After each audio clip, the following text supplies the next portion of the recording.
Timnas Futsal Indonesia melanjutkan petualangannya di Piala AFF Futsal 2022 di Thailand dengan menantang Malaysia di Stadion Guamark Indoor, Bangkok, Thailand, pada Senin, tanggal 4 April tahun 2022. Laga ini jadi yang kedua bagi Timnas Indonesia di Piala AFF Futsal usai membantai Brunei Darussalam 12-0 di laga perdana. Unggul materi pemain, membuat Timnas Indonesia langsung mengepung pertahanan Malaysia.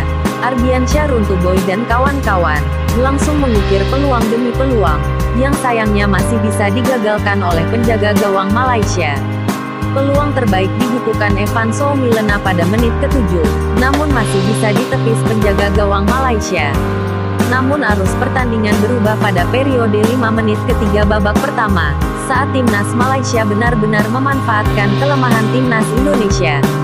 Beruntung, Muhammad Al-Bagir berhasil memblok tembakan para pemain Malaysia.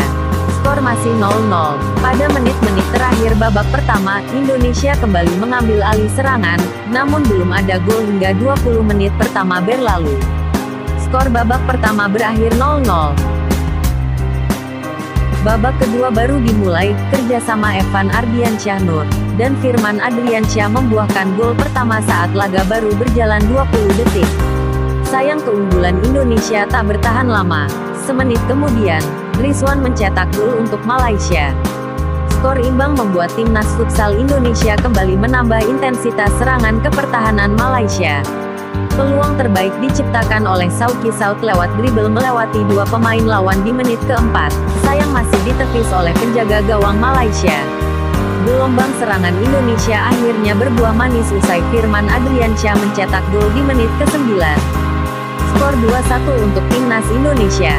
Setelah tertinggal kembali, Malaysia mengambil alih penguasaan bola dan mengepung pertahanan Indonesia. 5 menit jelang bubaran, Malaysia mengambil risiko memainkan skema power play atau skema tanpa penjaga gawang dengan memainkan Khairul Effendi untuk mengejar ketertinggalan.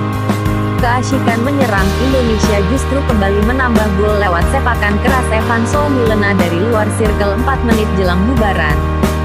Skor 3-1 untuk Indonesia. Skema tanpa kiper kembali menguntungkan Indonesia. Ardiansyah Nur berhasil mencetak gol keempat Indonesia usai memotong umpan pemain Malaysia. Skor 4-1 untuk Indonesia. Lagi-lagi Indonesia mencetak gol dari skema yang sama lewat sepakan Ardiansyah Nur 20 detik terakhir jelang bubaran. Skor 5-1 untuk Indonesia. Skor ini berakhir hingga babak kedua berakhir. Indonesia menang 5-1 atas Malaysia. Hasil ini jadi bekal positif jelang lawan Thailand pada Selasa, tanggal 5 April tahun 2022, pukul 17 waktu Indonesia Barat.